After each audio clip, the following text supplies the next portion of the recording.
The Carolina Panthers released Baker Mayfield on Monday, continuing the trend of one quarterback in, one quarterback out. Will we ever find a long-term answer here in Carolina? TBD, but we'll break it all down right here on Locked On Panthers. You are Locked On Panthers, your daily Carolina Panthers podcast. Part of the Locked On Podcast Network, your team every day.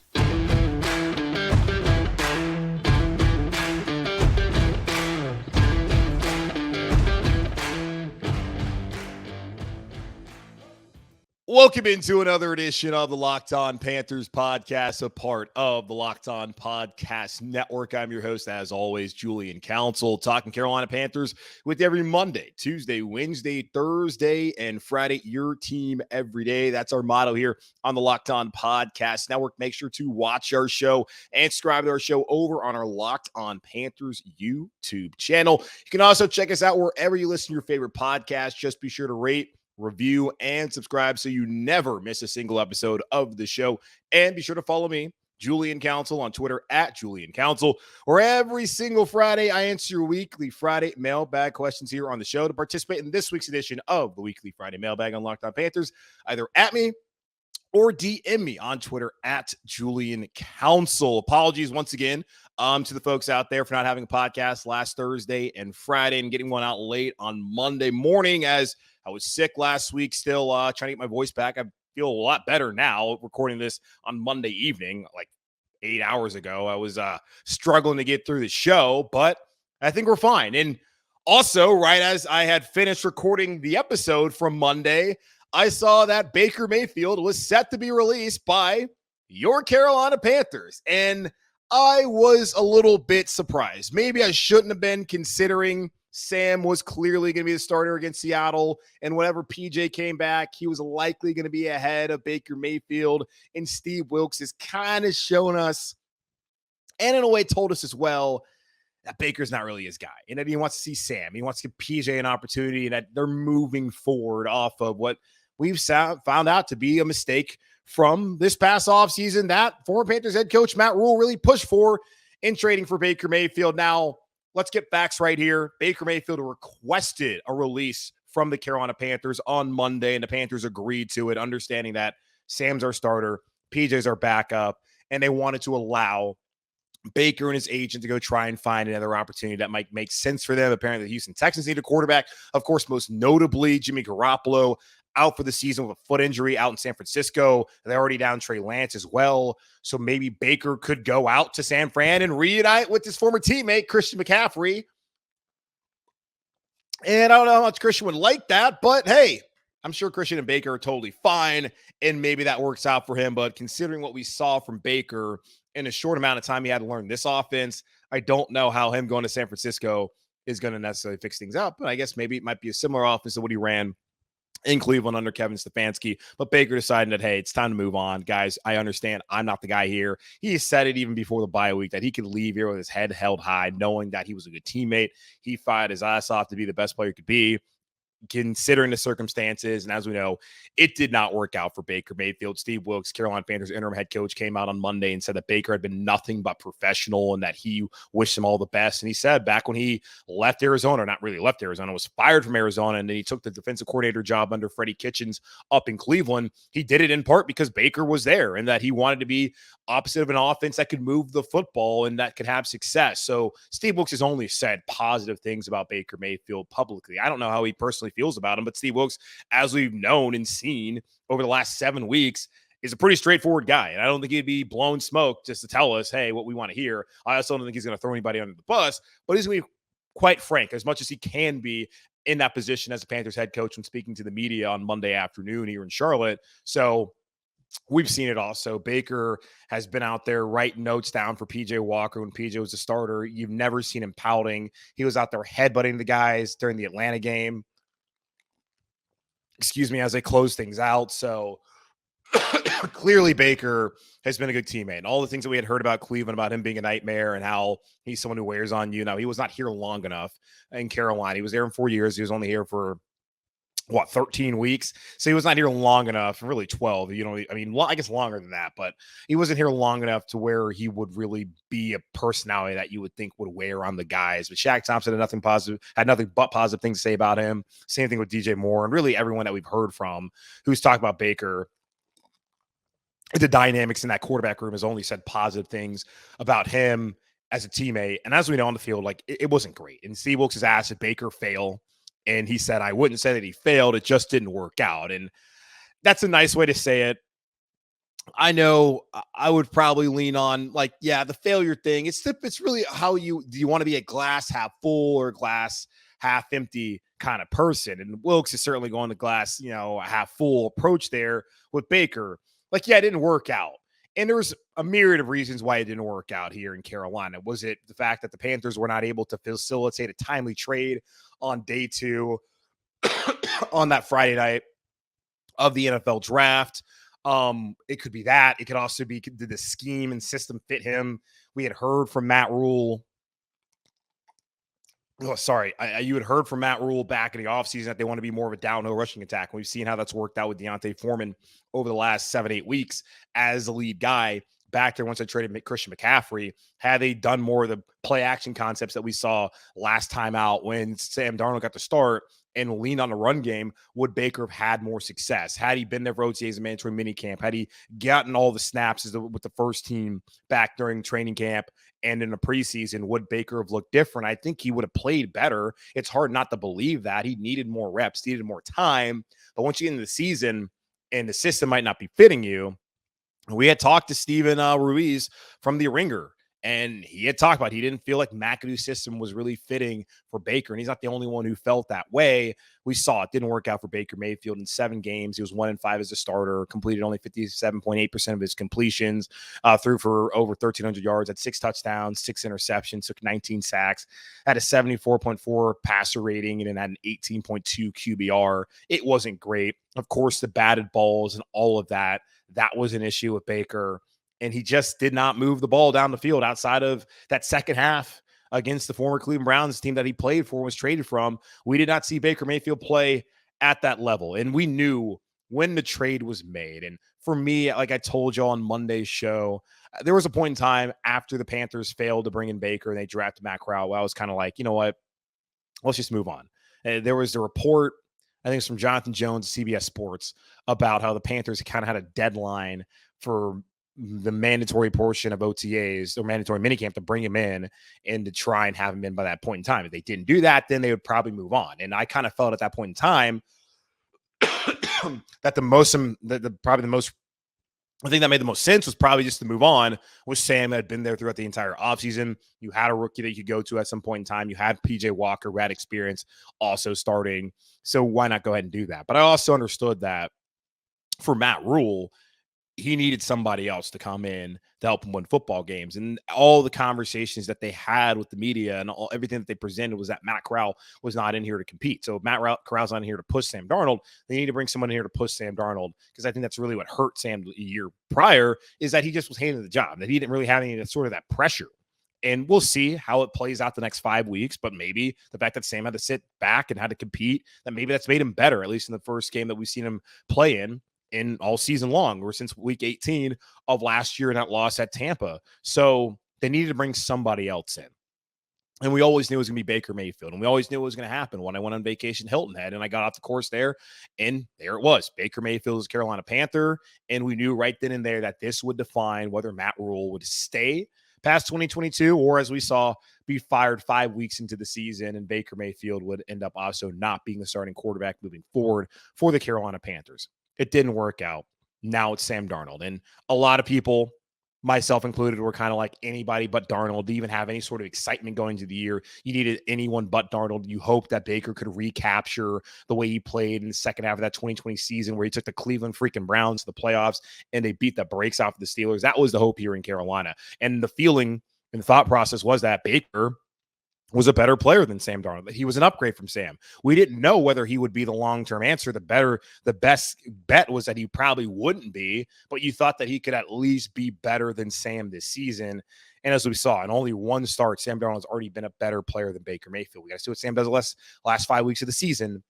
but Baker Mayfield was not a guy who was an upgrade over Sam Darnold. Now, the deal overall turns out to not really be that bad of a deal. There's one positive you can look at it. Baker coming in and being terrible was kind of the last straw for David Tepper, and that got Matt Rule fired, which a lot of y'all, of course, wanted to happen. So you can always remember Baker as a quarterback who was able to get Matt Rule fired because he did not perform at a level that Matt Rule was hoping he would be when Matt Rule is banging on the table in the offseason saying, hey, bring this guy in so I can save my job. So you can be happy about that. Also, the Carolina Panthers only gave up a 5th rounder in 2024. It was conditional if Baker had played 70% of the snaps, which he's obviously not. He only played 52% of them. And even over the next couple of weeks, had he stayed on a roster, he was not going to play again. So they don't lose the conditional 5th round pick. It didn't become a 4th round pick. So it's a 5th round pick in 2024. And they barely paid him anything. They got Baker to give back money, and Cleveland paid $10 million of that 5th-year option. So Carolina was only on the hook for $4.86 million. And so far, they've only paid for $3.51 million of it.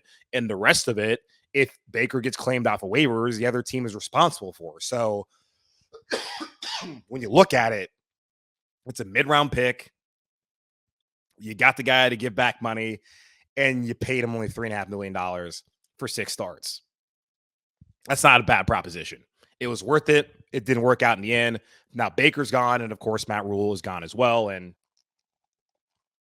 Baker now tries to go find an opportunity elsewhere, possibly in San Francisco. But really, at the end of the day, what it does, it further illustrates this franchise's inability to find a franchise quarterback here in Carolina. Matt Rule wanted to bring in Teddy Bridgewater, and Evan Cooper, who's here in Carolina and had more of a scouting role than you would see from an assistant like him. Evan Cooper said back when Matt Rule and him were in Baylor that, hey, anytime we get to the NFL, we need to bring in Teddy Bridgewater. They decided to do that. I was totally fine with it, considering like, hey, Cam had injuries. I'm sure the owner here who inherited Cam probably wanted to find more stability at the position health-wise. And I know Teddy Bridgewater has an injury history, but I got it. You hire Joe Brady. You're going to bring in a guy who knows the offense. It's a young team. Get a veteran quarterback. Fine, whatever. I didn't like the way they handled things about moving off of Cam. I didn't appreciate that. The decision to move off of Cam, so be it. I know it was more of an ego play for Matt Rule, wanting to be the voice in the building and not wanting to have such an overbearing personality. If you want to use the word overbearing, this is probably not the proper word for me, but the dynamic personality dynamics makes more sense that Cam Newton is, and Cam has said this as well, that people will be intimidated by him, that he's such a big dominating presence. Like in New England, they got rid of him and let Mac lead because they just didn't feel like Mac could lead without Cam Newton being in the locker room, which also could be an indictment on Mac Jones. But still, you kind of understand, I hope, where I'm coming from here, and where I guess Matt Rule's thought was, even though it was more of an ego play from Matt Rule. But, you bring in Teddy. Tepper is just not patient with it. They want to find a quarterback. Yes, there's conversation that David Tepper wanted Justin Fields, but clearly they talked him in, did Sam Darnold. And Tepper signed off on this, and Tepper hired Rule. So it all at the end of the day falls at the feet of David Tepper. But we know now that Matt Rule had way too much control. And we could even see in the moment how Matt Rule had control of the puzzle pieces and the puppets here in Charlotte, and how he was able to orchestrate certain things that, of course, at the end of the day led to his demise, no matter what he said over the last 2 weeks throughout the national media and trying to kind of whitewash what happened here in Carolina. So Baker Mayfield didn't work out. Wish him the best of luck. Guy seemed to be only a good teammate. Didn't work out on the field. So we move on. So what does it mean now? It means that Sam Darnold is going to be the guy the rest of the way, at least, in Seattle. And then we'll see what happens, whether Steve Wilks goes back to PJ Walker. I don't know. But right now it's a Sam Darnold show. And there's a possibility that Sam Darnold could finally do what the Panthers were hoping that he could do when they traded 3 picks for him about 20 months ago. Can he do it? I don't know. We'll see. But we'll talk about it here shortly on Locked On Panthers. But before we do that, we'll talk to you guys about our friends over at LinkedIn. These days, every new potential hire can feel like a high-stakes wager for your small business. You want to be 100% certain that you have access to the best qualified candidates available. That's why you have to check out LinkedIn Jobs. LinkedIn Jobs helps find the right people for your team faster and for free. It's so easy to create a job post on LinkedIn Jobs. Once you do, add the purple hashtag hiring frame to your LinkedIn profile to spread the word that you're hiring. Simple tools like screening questions make it easy to focus on candidates with just the right skills and experience so you can quickly prioritize who you like to interview and hire. It's why small businesses rate LinkedIn Jobs #1 delivering quality hires versus leading competitors. LinkedIn Jobs helps you find the qualified candidates you want to talk to faster. Post your job for free at linkedin.com/LockedOnNFL. That's linkedin.com/LockedOnNFL to post your job for free. Terms and conditions apply. So Baker's gone.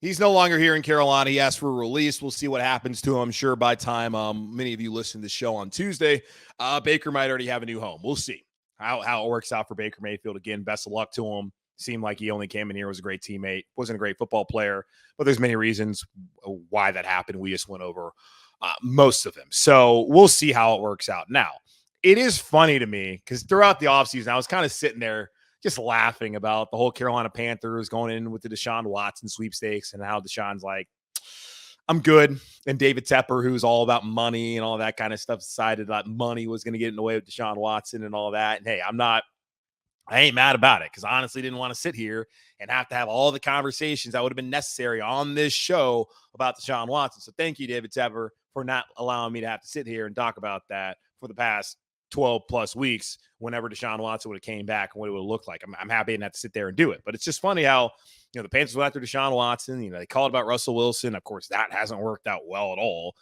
for the Denver Broncos. Worked out great for Seattle, who we'll see on Sunday with Geno Smith, how well he's playing. So we saw them do that. We saw them go look at Matt Corral, Malik Willis, Kenny Pickett, and talk about, hey, is there someone worthy of the 6th overall pick and yada, yada, yada. And then we saw that the Baker trade at first fell through and it decided to bring in Matt Corral. But then it was like, yeah, well, Matt Corral, we want to bring Matt along slowly. We're not really looking at Matt to be a guy this year. So hearing all that, it's like, is Sam Darnold about to survive this? Is Sam Darnold about to survive this coup attempt, if you even want to describe it as a coup attempt from him being terrible a year ago? Is Sam Darnold really going to be the starter heading into week 1 against Cleveland? Like, come on, no way. And event says we saw they brought in Baker. Baker won the job. Baker was bad, but Sam also was injured. And we didn't get to see Sam until 2 weeks ago when the Panthers were able to beat the Denver Broncos at home. And now Sam Darnold appears to be the guy, at least for this week. It's still hard for me to know. Steve Wilks said that what's Sam Darnold's talent level. He wanted to see him and give him an opportunity to see what he could do. And it's possible they go back to PJ if that's what they feel like they're going to do. I think at this point in time, we've seen enough of PJ. And now it's time to kind of like let Sam have his audition since that's what we're kind of doing this year. It's like, hey, Baker, you have the first third of the season. Then PJ, you'll take the second third of the season.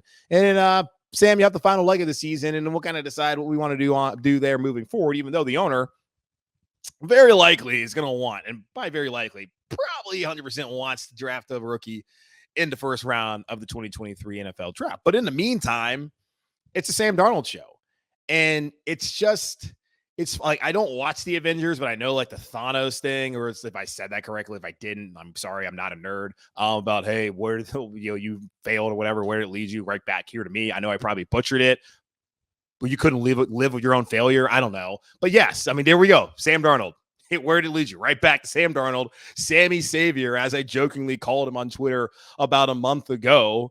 And here we are, Sam Darnold playing in what I think is one of the bigger games Panthers have played over the last couple of years. You can scoff at that if you want. They're 4-8. Now, I'm recording this before Monday Night Football. I don't know what's going to happen, but if the Bucs lose, the Carolina Panthers have a great opportunity to be in first place, at least tied for it, come 8 o'clock on Sunday following that game in Seattle.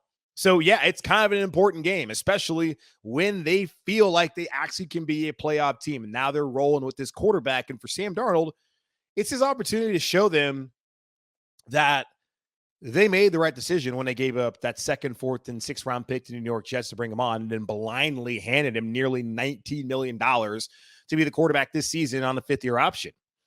He can potentially solve the biggest question for the Carolina Panthers over these next 5 weeks. Is it likely? Of course it's not likely. I still think David Tepper is going to want, at this point, after seeing all the indecision with Teddy, and trading for Sam and not being able to get Stafford, not being able to get Watson, not being able to get Russell Wilson, not being able to do all these other things and bringing in Baker, bringing in Corral. I'm pretty sure that David Tepper's going to be like, let's just go the conventional route. I've had you, Matt Rule, in the past, talk me into these things. He's probably listening to Scott Fitter as well. We're not doing that anymore. We're going to go out there and get a rookie. So that's the most likely scenario. But there still is a timeline. Maybe it's the one that we live in where Sam Darnold plays his ass off the next 5 weeks, takes into the playoffs, and the Carolina Panthers have to have a real conversation of what they're going to do. Now, could they still decide we're going to draft the guy in the first round and then hold on to Sam and give that guy some time? Yeah, they could absolutely do that. And I don't think that would be a bad decision because like you would have to trade up anyway, but you could have an answer at least for the immediate term. And that's kind of what I wanted them to do. That's what I wanted them to do in the first place. You can have Teddy Bridgewater. You can do that whole deal. You can build the team and then eventually you can bring in a rookie when the time is right and play that rookie when the time is right. You can still maybe do that with Sam where you have Sam this year, you pay him a reasonable contract if he shows you over the next 5 weeks that he can lead you to wins, and then you can allow a rookie to develop. So we're looking at it.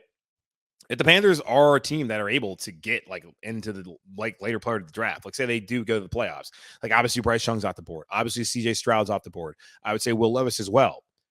Anthony Richardson out of Florida, he's someone who declared for the draft on Monday, and he's not somebody I would want to see at all next season starting for the Carolina Panthers because he was hot garbage a lot of times at Florida this year when it came to throwing the football. He's a dynamic athlete. He looks like he's got the goods, but he stunk it up a lot. He also looked awesome too.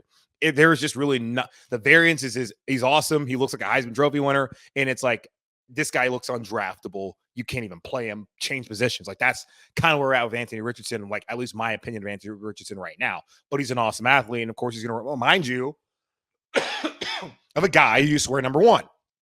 And the guy who used to wear number one didn't look like that when he was in the SEC. So in this scenario, maybe Sam's the guy for a year. You allow Richardson to sit out, learn. Then come 2024, he's your guy. I don't know. But Sam Darnold has a chance to stabilize the position. That's what Scott Fitter's talked about, stabilizing the position there at quarterback. Can they find somebody to do it? Can Sam Darnold do that over the next 5 games? We will find out. I think it's unlikely, but it's certainly not out of the realm of possibility, especially if he can be calm and take care of the football like he did 2 weeks ago in that win against Denver. So we'll see how it works out here. The Panthers still probably going to target a first-round quarterback, but it's possible. As people have asked me, like, what are they going to do? What are they going to do? Let's let the next 5 weeks play out, see what Sam does, and then move on from there. Because I think it will be very obvious. I mean, I'm hoping after these 5 weeks what the Carolina Panthers should do moving forward. Now, of course, Sam Darnold can complicate that, but in a way, that really wouldn't be a bad problem considering the Carolina Panthers need a quarterback. The Carolina Panthers also needed to add some coaches. They did that on Monday. Also, quick injury report, and they're now trying to focus on finding that playoff mentality heading to Seattle. We'll talk about that here all in just a moment on Locked On Panthers. This episode of Locked On Panthers is brought to you by Audible. Audible is releasing a slate of new football podcasts that we're sure you're going to love. That's why you'll be able to find a sneak peek of Block Forever available on Locked On NFL right now. Block Forever is a brand new podcast that you, a Carolina Panthers fan, will absolutely love with former NFL All-Pro and Carolina Panthers center Ryan Khalil on Audible. Khalil takes a conversation about football to the next level. He gives football fans an insider's look at the game through the eyes of the greatest players and personalities of all time. Khalil sits down with star players, coaches, and former pros across the league to get real about what happens on the field and behind the scenes, inside the locker room, during team meetings, and back at the hotel. It's available for free on Audible and wherever you get your podcasts. Head over to Locked On NFL for a sneak peek of Block Forever, or catch the full series available anywhere you get your podcasts. Available everywhere right now. Audible, get in the game. Okay, so the Panthers have, of course, lost some coaches here recently. We saw Terrence Knighton, who is the assistant defensive line coach, head over to Nebraska. We've seen Evan Cooper head over to Nebraska.